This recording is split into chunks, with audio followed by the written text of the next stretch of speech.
Central government ജോലിക്കും കുറച്ചുകൂടെ age extend ചെയ്യുന്നത് നല്ലതായിരിക്കും. ഇത് എത്രയോ തൊഴിലില്ലാത്ത ആൾക്കാരെ സംബന്ധിച്ചിടത്തോളം വലിയ ഒരു നേട്ടം തന്നെയാണ്. കുറച്ചുകൂടെ ടൈം കിട്ടും, അവർക്ക് ജോലി കയറാനുള്ള സാധ്യത കൂടും, ഓപ്പർച്യൂണിറ്റീസ് ഉണ്ട്. എനിക്ക് തന്നെ 30+ ആയി. അപ്പോൾ അത് അറിഞ്ഞപ്പോഴത്തേനും ഒരുപാട് സന്തോഷം. ഏജ് ഓവറായി നിൽക്കുന്ന ഒരു സമയം വരുന്നുണ്ട്. ഈ ഒരു ഇത് വന്നപ്പോഴത്തേക്കും വളരെ സന്തോഷം. പ്രതീക്ഷയായിട്ടിരിക്കുന്നവർക്ക് ഇത് വലിയൊരു ആശ്വാസമല്ലേ. നല്ല അവസരങ്ങൾ കിട്ടട്ടെ, എല്ലാവരും വരട്ടെ, കയറി വരട്ടെ എല്ലാവരും. കേരളത്തിലെ PSC ഉദ്യോഗാർത്ഥികൾക്ക് സന്തോഷം പകരുന്ന ഒരു തീരുമാനമാണ് കഴിഞ്ഞ ദിവസം മന്ത്രിസഭാ യോഗത്തിൽ കൈക്കൊണ്ടത്.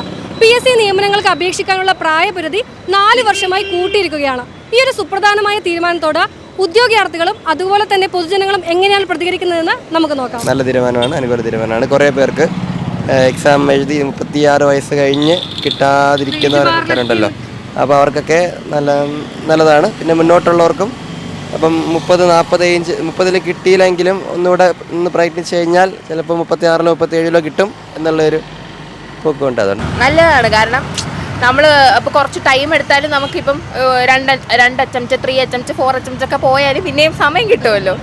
എന്തായാലും അത് നല്ലതാണ്. ഏജ് കൂട്ടുന്നത് സെൻട്രൽ ഗവൺമെന്റ് ജോലിക്കും കുറച്ചുകൂടെ ഏജ് എക്സ്റ്റെൻഡ് ചെയ്യുന്നത് നല്ലതായിരിക്കും.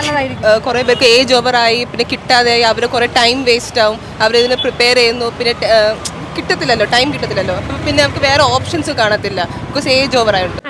വളരെ കൃത്യമായുള്ള നിലപാടാണ് സർക്കാർ സ്വീകരിച്ചത്.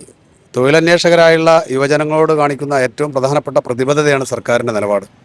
കാരണം ഒട്ടനവധി ആളുകൾ ഏജ് കഴിഞ്ഞ് വേവലാതി പൂണ്ട് നിൽക്കുക. അങ്ങനെ വേവലാതി പൂണ്ടാൻ കാരണം സർക്കാർ എടുത്ത നിലപാടാണ്.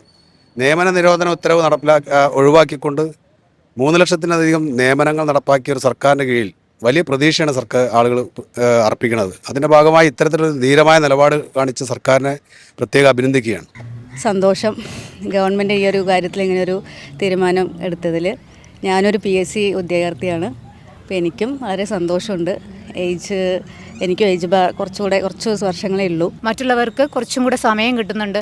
അവർക്ക് അവരുടെ ഇഷ്ടത്തിനനുസരിച്ചുള്ള ജോലി, അവർ ഡ്രീം ചെയ്ത ആ ജോബ് കിട്ടും എന്നുള്ളൊരു ഹോപ്പ് കുറച്ചും കൂടെ കൂടുന്നുണ്ടല്ലോ. നല്ലതാണ്. കാരണം കുറച്ചുകൂടി നന്നായിട്ടൊക്കെ എഴുതാൻ പറ്റും, കുറച്ചുകൂടി അറ്റംപ്റ്റ് ചെയ്യാൻ പറ്റും. പിന്നെ എന്തായാലും അവർ ട്രൈ ചെയ്ത് ഒരു ജോലി എന്ന് പറയണത് അതൊരു വുമൻ എന്ന് പറയുന്ന ഒരാൾക്ക് നല്ലൊരു എംപവർമെൻ്റ് ആണല്ലോ. PSC എഴുതാറുണ്ടോ? എഴുതാറുണ്ട്. പ്രായപരിധി കൂട്ടി, സന്തോഷമായോ? സന്തോഷം. എന്താണ് ആ ഒരു തീരുമാനത്തോട് പറയാനുള്ളത്? യോജിക്കുന്നുണ്ട്, വളരെ സന്തോഷമാണ്. കാരണം ഞങ്ങളിപ്പോൾ എനിക്ക് തന്നെ 30+ ആയി. അപ്പോൾ അത് അറിഞ്ഞപ്പോഴത്തേനും ഒരുപാട് സന്തോഷം. കുറച്ചും കൂടി സമയം കിട്ടി എന്നുള്ളതാണ്. ഈ സമയത്ത് സർക്കാർ ചെയ്ത ഏറ്റവും വലിയ നല്ലൊരു കാര്യമാണ് ചെയ്തിരിക്കുന്നത് കേട്ടോ. ഉദ്യോഗാർത്ഥികൾക്ക് വളരെ നല്ലൊരു കാര്യമാണ് ചെയ്തിരിക്കുന്നത്. പിന്നെ കുറച്ചുകൂടെ സമയം കിട്ടിയില്ലേ. പ്രതീക്ഷയായിട്ടിരിക്കുന്നവർക്ക് ഇത് വലിയൊരു ആശ്വാസമല്ലേ ഇന്നത്തെ കാലത്ത്. ഇപ്പം 40 വയസ്സായിരുന്നത് കുറച്ചും കൂടി കൂട്ടിയല്ലോ. അപ്പം ഈ ഏജ് ഓവറായി നിൽക്കുന്നവർക്ക് കുറച്ച് അനുഗ്രഹമാണത്. സർക്കാർ ചെയ്ത എന്തായാലും നല്ല നടപടിയാണ്. PSC നിയമനത്തിൻ്റെ വയസ്സ് കൂട്ടിയത് നല്ല കാര്യം തന്നെയെന്നാണ് ഞാൻ പറയുന്നത്. കാരണം 40 വയസ്സൊക്കെ ആകുമ്പോൾ 2ാം യൗവനമൊക്കെയാണ്. അന്നേരം നമുക്ക് യൗവനപ്രായത്തിൽ നല്ല ബുദ്ധിവികാസവും മറ്റു കാര്യങ്ങളൊക്കെ ഉള്ള സമയമാണ്. നല്ലൊരു കാര്യമായിട്ടാണ് അത് അംഗീകരിക്കുന്നത്.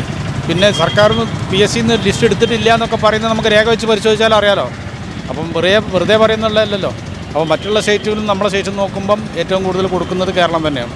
തീരുമാനം നല്ലതാണ്. എനിക്കിനി LD പഠിക്കണമെന്നൊരാഗ്രഹമുണ്ട്. അപ്പോഴത്തേക്കും ഏജ് ഓവറായി നിൽക്കുന്നൊരു സമയം വരുന്നുണ്ട്. ഈ ഒരു ഇത് വന്നപ്പോഴത്തേക്കും വളരെ സന്തോഷം. ഒന്നുകൂടെ ട്രൈ ചെയ്യാൻ പറ്റും. വർഷങ്ങളോളം കഷ്ടപ്പെട്ട് പഠിക്കുന്ന 10-12 വർഷം കഷ്ടപ്പെട്ട് പഠിക്കുന്നവർക്ക് ഇതൊരു ഉപകാരമാണ്. സർക്കാരിൻ്റെ ഒരു തീരുമാനത്തോടെ എങ്ങനെയാണ്? യോജിക്കുന്നുണ്ട്. സർക്കാരിൻ്റെ നല്ല തീരുമാനമാണ്. പൊതുവെയുള്ള നമ്മുടെ PSC നിയമനങ്ങളെ പറ്റി എന്താ പറയുക? PSC നിയമനങ്ങളെ കുറിച്ച് പറയുന്നത് നല്ല രീതിയിൽ നടക്കുന്നുണ്ട്. നല്ല രീതിയിൽ PSC നിയമനങ്ങളൊക്കെ നടക്കുന്നുണ്ട്. മറ്റ് സംസ്ഥാനങ്ങളെ അപേക്ഷിച്ച് നല്ല രീതിയിൽ നടക്കുന്നുണ്ട്. സർക്കാർ വീണ്ടും വരുമോ?